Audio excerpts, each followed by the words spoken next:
Saludamos a Alejandro Fernández, el líder del PP en Cataluña. Buenas noches. Buenas noches. Al final le haré una pregunta del Barça, pero primero vamos con la política, ¿vale? ¿Está satisfecho? Adelante.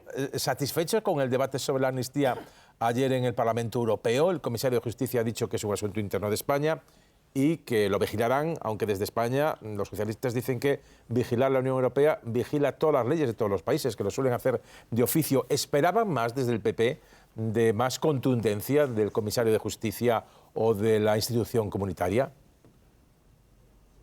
Nosotros estamos muy satisfechos, entre otras cosas, porque es inédito que en el Parlamento Europeo se hayan referido en esos términos a España. Eso significa que lo que está ocurriendo es preocupante para ellos, que ha quedado claro que no es un asunto, no se considera un asunto interno de España, sino que afecta a la calidad democrática de la Unión y que en consecuencia estarán vigilantes, y es lo que se puede esperar, entre otras cosas, porque bueno, está todavía por aprobar, con lo cual nosotros estamos muy satisfechos, y una de las cosas a las que nos habíamos comprometido y es agotar todos los recursos legales, utilizar desde todas las instituciones donde tenemos gobierno y también en el Parlamento Europeo ser capaces de lanzar una acción política decidida y dar una respuesta a la amnistía. Pues lo que estamos recibiendo por parte de la Unión es lo que esperábamos y estamos satisfechos. ¿Les molestó en todo caso que provocase tan poca expectación entre sus señorías los eurodiputados? En la Eurocámara solo asistieron 70 sobre 700 aproximadamente eurodiputados que hay en Estrasburgo. Los que seguimos la política europea, y a mí me consta que usted también la sigue, sabe perfectamente que 70 es una alta cifra para lo que suele estilarse en este tipo de debates en el Parlamento Europeo. Todos sabemos que el trabajo del eurodiputado muchas veces se desarrolla no en el Pleno, sino a través de otros instrumentos. Por lo tanto, no era previsible que hubiera un llenazo allí, porque no se suele producir prácticamente nunca. Si el Tribunal Constitucional dice que es constitucional la ley de amnistía, ¿lo aceptarán? Le digo esto porque algún alto dirigente del PP duda ya o transmite algún tipo de dudas sobre la imparcialidad del Tribunal de Garantías. Mire, nosotros, si algo nos caracteriza y nos diferencia precisamente de los socios de Pedro Sánchez, es que cuando la justicia se pronuncia, nos guste o no, acatamos lo que traslada, siempre y sin excepción. Hay otros, insisto, los socios de Pedro Sánchez, que cuando la justicia no les da la razón van diciendo por el mundo que España es un Estado fascista donde no hay separación de poderes. Nosotros, por supuesto, que acataremos lo que digan los tribunales de justicia. ¿Futuro del PP en Cataluña? ¿Seguirá usted siendo presidente, su líder? Bien, yo creo que eso es una pregunta que ahora mismo no procede especialmente porque, sinceramente se lo digo, ahora mismo hay una situación en España, una crisis constitucional sin precedentes, y por lo tanto la situación interna que pueda tener el Partido Popular de Cataluña o sus congresos, que ya llegará, para mí no es algo prioritario. Para mí ahora mismo lo prioritario es ser capaces de dar una respuesta adecuada al desafío enorme que se ha planteado a la democracia española. Pero una pregunta, permítanme que discrepe, si es procedente, si tiene que ver precisamente con lo que el invitado dice que es troncal, que es la oposición que van a plantear, en este caso, el tema de la amnistía. Se lo digo porque de las declaraciones suyas y del presidente del Partido Popular o de dirigentes de Génova, como González Pons, por ejemplo, se advierten serias diferencias sobre cómo abordar esta cuestión. Por ejemplo, cómo abordar la cuestión de las relaciones con Puigdemont o con Junts. Yo creo que eso es un episodio del verano, y me referiré a él enseguida, porque ya sabe que usted que a mí no me gusta esconderme. Pero le diré una cosa: el presidente de mi partido, Alberto Núñez Feijóo, trasladó en la última Junta Directiva Nacional 4 ejes de actuación a los que me he referido antes. Primero, pues agotar todos los recursos legales que estén a nuestra disposición, utilizar todo el poder institucional que tiene el partido para una acción política desde ayuntamientos, que en España el PP gobierna en la mayoría de ellos, comunidades autónomas, la mayoría absoluta en el Senado, la acción a través de la Unión Europea y, finalmente, las movilizaciones cívicas y pacíficas. Esa hoja de ruta que trasladó Feijóo aquel día, para mí es impecable y la comparto plenamente. Y es verdad, y es cierto, que en agosto hubo discrepancias. De hecho, en agosto, dos políticos españoles aparecimos en los medios de comunicación discrepando de nuestros respectivos partidos. Uno fui yo, efectivamente, y otro fue Nicolás Redondo Terreros. A Nicolás Redondo Terreros lo echaron, lo expulsaron por discrepar. un referente moral de la lucha contra el terrorismo y con una hoja de servicios impecable para su partido y para España, y lo han echado por discrepar. A mí nadie me ha echado. Yo puedo decir en ese sentido que estoy satisfecho de formar parte de un partido que no es una secta, y donde se puede discrepar incluso públicamente, y que eso creo que a medio y a largo plazo siempre es positivo para un proyecto político, que podamos explicar las cosas cuando creemos que merece la pena hacerlo. Había un matiz más en el caso que se refiere. La primera amonestación no solo fue a Nicolás Redondo Terreros, creo que fue también a Joaquín Leguina, porque asistieron a un acto donde se pidió el voto al rival del Partido Socialista. En ese caso, el que es expulsado me parece que es Joaquín Leguina. Con las alegaciones se le da una advertencia a Nicolás Redondo, y es en la segunda ocasión, cuando vuelve a manifestar la necesidad de movilizarse contra el secretario general, cuando sí es expulsado. Creo que es la secuencia de todo lo que pasó en este caso. Pero al margen de eso, mucho más al margen de esto. A mí, sinceramente, yo no tengo un conocimiento de los procedimientos internos del Partido Socialista ni de su régimen disciplinario, pero me parece una auténtica barbaridad que a alguien, por discrepar, insisto, un referente como Redondo Terreros, se le eche por simplemente trasladar públicamente esas diferencias. Perfecto.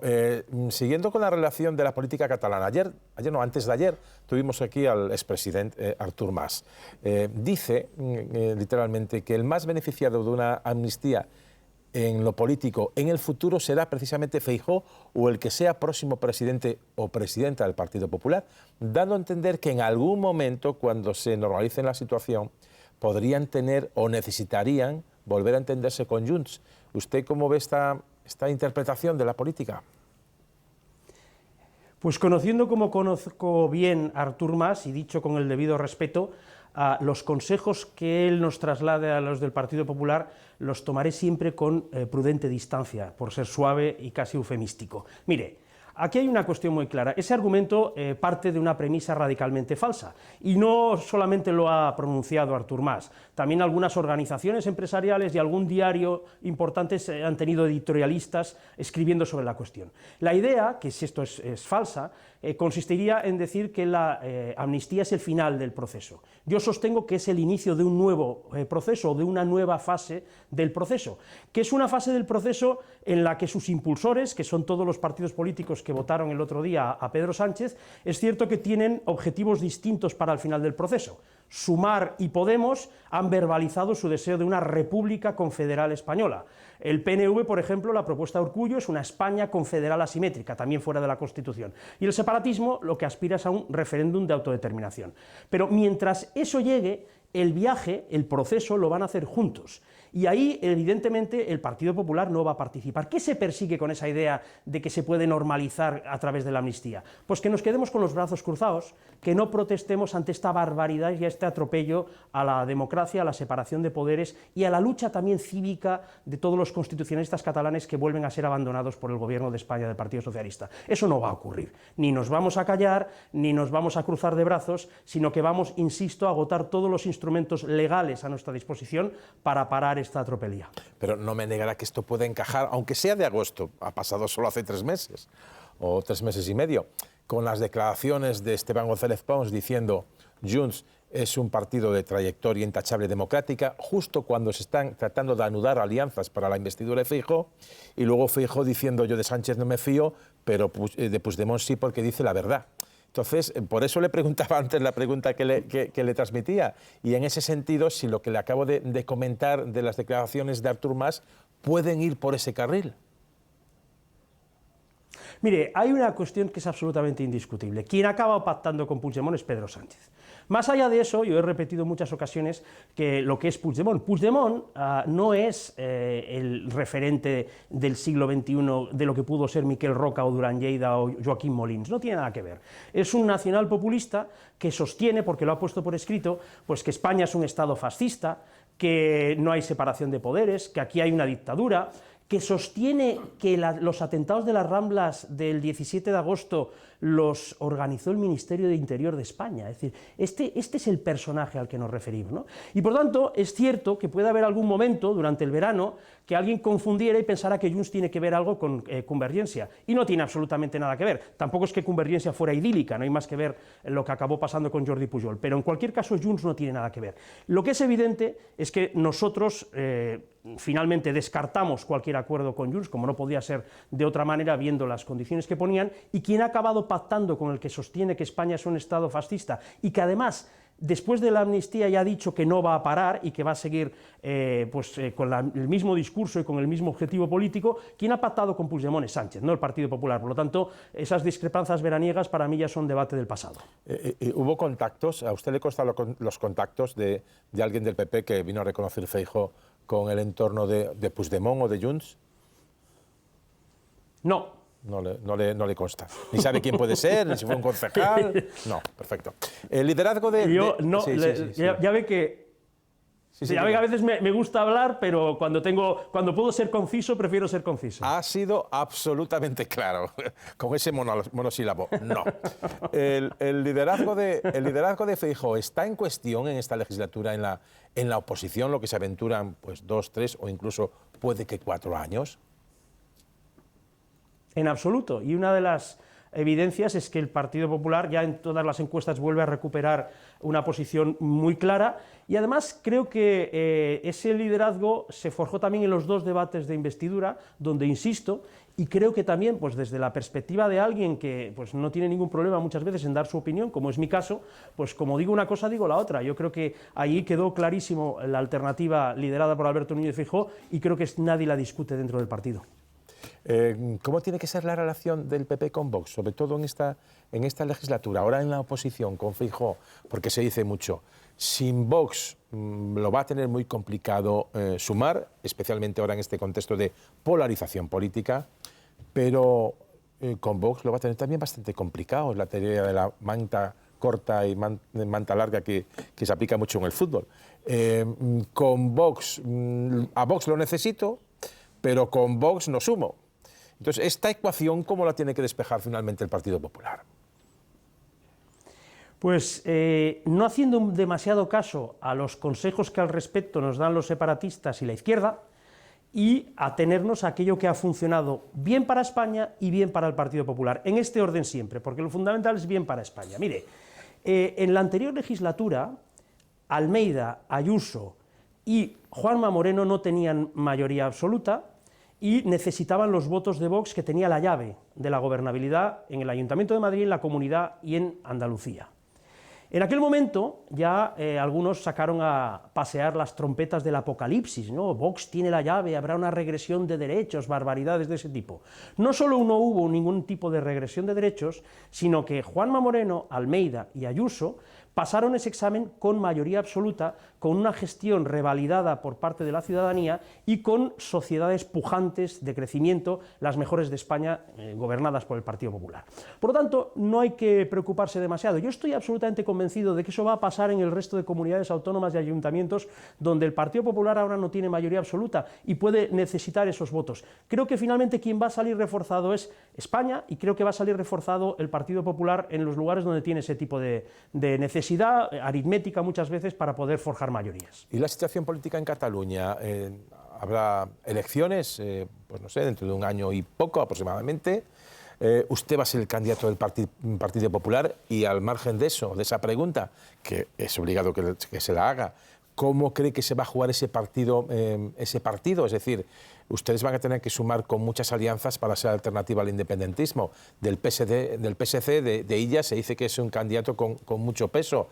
Se habla de la posible llegada de Puigdemont, aunque algunas fuentes dicen que no se va a presentar a las elecciones catalanas y a las europeas. En cualquier caso, le quería preguntar cómo juega el PP, el partido del próximo año, la política interna a Cataluña de cara a las próximas elecciones autonómicas.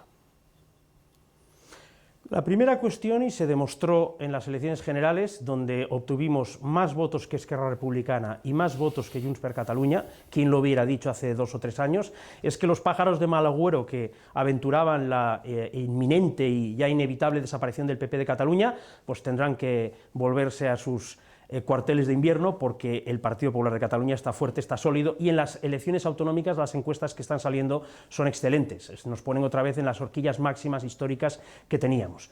En cuanto al Partido Socialista de Salvador Illa, efectivamente el Partido Socialista en estas elecciones generales está muy fuerte en Cataluña, pero claro, hay un pequeño detalle que a veces al hacer los análisis pasa desapercibido. El Partido Socialista, ganó las elecciones generales en Cataluña y las ganó claramente, pero no es que ocultaran sus intenciones sobre la amnistía, es que prometieron que jamás la aprobarían. Yo estoy absolutamente convencido de que si hubieran acudido a esas elecciones explicando lo que realmente deseaban hacer, porque además es así, porque se le escapó a Santos Cerdán decir que ya estaban negociando con Junts desde marzo, no hubieran obtenido ese resultado. Es decir, han obtenido un magnífico resultado a partir de un engaño consciente y masivo a la ciudadanía. Por lo tanto, ahora Salvador Illa se va a encontrar con una situación difícil para él, porque él ya ganó unas elecciones en Cataluña, pero al final va a tener que hacer pues de habilitador, por no utilizar otra palabra más fuerte, de Pedro Sánchez para conseguir los votos que necesita en el Congreso de los Diputados Sánchez. Por lo tanto, el carácter de alternativa de Salvador Illa va a quedar severamente deteriorado en las próximas semanas. Es una convicción, y vuelvo a repetir, yo en su momento trasladé a Salvador Illa la necesidad de apostar por un cambio en Cataluña. Algo que no se ha ensayado nunca es que no haya un separatista en el gobierno, porque Cataluña ha tenido alternancia de partidos en el gobierno, pero no ha tenido una alternancia pura de ideología. De un modo u otro, o bien en su momento Convergencia, o Esquerra Republicana, o Junts, o la CUP han tenido responsabilidades y no ha habido un cambio real de fuerzas políticas no nacionalistas en Cataluña. Salvador Illa, evidentemente, ha preferido siempre pactar con el separatismo. Él sabrá si eso incluso a él mismo le conviene, si realmente aspira a ser presidente de la Generalitat algún día. Pero ¿cree que entendemos que sí ha habido reacción fuera de Cataluña notable contra la amnistía? ¿Usted cree que el electorado catalán está tan polarizado contra la amnistía como usted dice? No, mire, hay un dato, el otro día salió el estudio del Centre d'Estudis d'Opinió, del Centro de Estudios de Opinión, el CIS catalán, para que se entienda, que daba un dato muy relevante porque no es habitual que en estas cuestiones en Cataluña se produzca. Lo que señalaba es que el 60% de la población catalana está a favor de la amnistía y el 40% no. No es un porcentaje habitual, porque cuando se preguntan otras cosas, por ejemplo con los indultos, el porcentaje de catalanes a favor de los indultos subía al 80%. El 40% de la población catalana, al final estamos hablando de arriba abajo, porque los porcentajes no son exactos, pues pueden ser 3 millones, más de 3 millones de personas. Más de 3 millones de personas es mucha gente, y no son todos votantes del Partido Popular o de Ciudadanos. Es decir, hay un apoyo superior al rechazo, pero hay un rechazo muy considerable. Es decir, menos que en el resto de España, donde el rechazo a la amnistía es incluso más del 60% del electorado socialista, en todas las encuestas lo está declarando, pero a mí me sorprendió, en este caso, positivamente. Es decir, mucha gente, y se lo voy a poner con un ejemplo, no puede entender que Junts esté intentando colar a una condenada por fraccionar contratos y condenada por corrupción como Laura Borràs. No tiene nada que ver con las ideas. Mucha gente no puede entender que Esquerra Republicana está intentando meter en la amnistía a personajes, energúmenos, que se dedicaron a lanzar ladrillos a policías y los dejaron discapacitados y se han tenido que retirar a los 45 años. Mucha gente no lo entiende, da igual la ideología. Mucha gente no entiende que Junts per Catalunya esté pretendiendo amnistiar al abogado de Puigdemont, que aparte de haber sido condenado por secuestro en el pasado, ahora está procesado por blanqueo de capitales procedentes del narcotráfico. Es decir, esto que está ocurriendo aquí, mucha gente no lo entiende, y mucha gente que puede tener la ideología legítimamente que quiera. Esto es una barbaridad, esto es un atropello, y esto va contra todo principio de separación de poderes, de seguridad jurídica y de dignidad propia del Poder Judicial y de las instituciones democráticas. Por lo tanto, no vamos a tragar con esto, y no es una cuestión que nos haga especial gracia, ojalá no hubiera ocurrido, pero uno tiene que aceptar lo que le pasa en la vida, y tiene que afrontarlo con entereza. Y ahora a nosotros nos toca luchar contra esto, y lo vamos a hacer con toda nuestra energía. Heridos también hubo en la parte de los catalanes que fueron a votar. Hubo algunos que incluso perdieron el ojo. Digo que heridos hubo en las dos partes. Como dices tú, hubo policías que tuvieron que dejar a los 40, 45 años su puesto de trabajo. Yo estoy absolutamente convencido. Pero también hubo heridos en la otra parte, ¿no? Señor Fortes, estoy absolutamente convencido de que usted no va a equiparar las fuerzas y cuerpos de seguridad que están precisamente para garantizar el orden público con aquellas personas que se dedicaban a destruir el orden público. No, digo, sí que es decir, evidentemente cualquier persona que reciba una lesión, para mí es... No, la persona que se refiere a usted que perdió un ojo no fue el día del 1 de octubre, fue en unas manifestaciones que hubo donde... Exactamente, no fue el 1 de octubre. Correcto. Una cosa muy breve, o dos. Le van a preguntar May Mariño, con la brevedad que requiero, y al señor Escolar. ¿La transferencia de las rodalíes, las cercanías, está a favor o en contra? Mire, yo estoy a favor de que funcionen bien los trenes. Y también le digo una cosa, y es un debate que está empezando a surgir, y el otro día apareció en el Parlamento de Cataluña. El gestionar cercanías no es como gestionar ferrocarriles catalanes, que son los que ahora mismo ya eran de competencia de la Generalitat. Es una infraestructura muy grande que requiere de unas economías de escala potentes, y vamos a ver si la Generalitat es capaz de gestionar esto correctamente. O sea, vamos a verlo.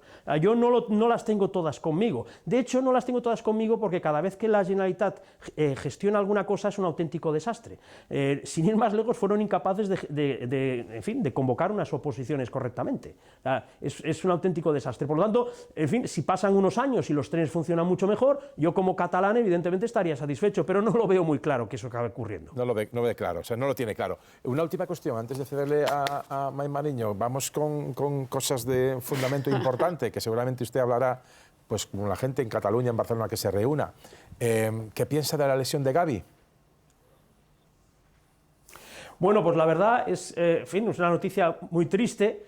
Yo no voy a entrar en el debate. Sí, mire, le voy a decir una cosa. Leí una entrevista posterior a Javier Clemente, donde tengo que darle la razón. Quizás sea cierto que se está haciendo jugar demasiado pronto, a un nivel demasiado intenso, a jugadores de 15, 16, 17 años y que habría que dosificarlos porque todavía están por formar físicamente, ¿no? Y a lo mejor esa reflexión de Javier Clemente igual se la tendría que hacer todo el mundo. En cualquier caso, agua pasada no mueve molino, y yo lo único que puedo desearle a Gavi es una prontísima recuperación, que tenga paciencia. Hoy se lo recomendaba Puyol, que tuvo una lesión y que él mismo explicaba que por correr demasiado y querer reincorporarse a la competición luego pagó con el paso del tiempo consecuencias y secuelas que le obligaron a retirarse un poco antes de tiempo. Yo solo le puedo desear a Gavi, por el Barça, del que soy seguidor, por la selección española, de la que soy seguidor evidentemente, y por el fútbol español y por él también, claro. May Mariño. Bueno, hablar del Barça después y darme la palabra, ya sabes que eso no te lo permito. Menos mal que el señor Fernández lo ha abordado también como por la selección. Vuelvo a temas políticos, discúlpeme. El tema de la deuda, ya que ha tratado usted el asunto del acuerdo con Esquerra, ¿qué le parece? ¿Se tienen que sumar las comunidades también del Partido Popular a esa condonación que está contemplada en el acuerdo con Esquerra Republicana? Mire, yo lo que creo que tiene que hacerse, y es urgente, es un acuerdo de financiación de todas las comunidades autónomas. Es lo único que ha funcionado en España. Es un asunto complicado porque cada comunidad autónoma legítimamente quiere el mejor sistema de financiación posible. Ese es un debate en el que cada uno, insisto, legítimamente puede aportar su opinión y defender sus intereses. Lo que no veo absolutamente legítimo es un tipo de condonación a través del chantaje político, porque sienta un precedente por el cual una negociación de investidura se convierte en un elemento de desestabilización de la caja común de todos los españoles. Y por lo tanto, insisto, si a través de una investidura se tuviera que llegar a un acuerdo de financiación para todos, pues sería algo razonable que ha ocurrido en otras ocasiones. Y estoy hablando de acuerdos del PSOE y acuerdos del Partido Popular en otras épocas, en los años 90, principios de los años 2000. Y eso puede gustar más, puede gustar menos, pero entra dentro de la lógica normal. La subasta fenicia prácticamente a la que estamos asistiendo, a mí me parece lamentable desde el punto de vista incluso ético. Y es una muestra más del acuerdo impresentable al que ha llegado Pedro Sánchez. Por lo tanto, ninguna comunidad del PP tendría que sumarse a ella. Es que hay algunas que lo están manifestando. Yo creo que no he contestado eso. Yo no he contestado eso. Yo creo que usted, como puede imaginar, verdad que yo muchas veces pido autonomía y la ejerzo para dar mi opinión. Creo que legítimamente los presidentes autonómicos de mi partido no voy a ser yo el que se dedique a decirles lo que tienen que hacer. Por lo tanto, cada uno de ellos dirá lo que considere más favorable para los intereses de sus respectivas comunidades autónomas, y estoy convencido de que es lo que van a hacer. Arsenio. Buenas noches, señor Fernández. Muy rápido y muy buenas noches. Sabe que lo ha dicho el propio Feijóo, que es inminente una remodelación de la cúpula de dirección del partido, por lo menos de la cúpula en Madrid, de la cúpula nacional. ¿Le inquieta a usted esa circunstancia? Usted mismo reconocía hace unos minutos que hace unos meses no estaba exactamente en la misma sintonía de su líder político. No, yo no he utilizado esa expresión. Yo lo que he utilizado es que hubo discrepancias sobre asuntos concretos que yo hice públicas y no me arrepiento de ello.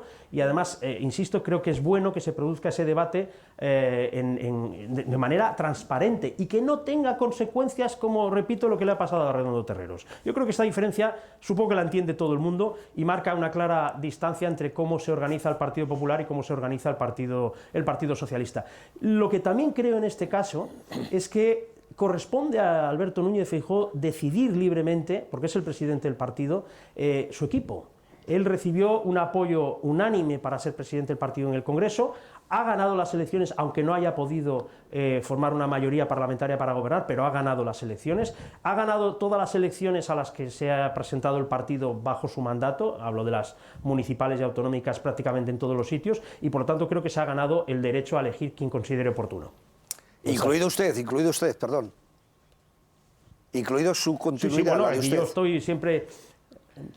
Vamos a ver, yo soy presidente del Partido Popular de Cataluña, aquí estoy, no veo ningún problema.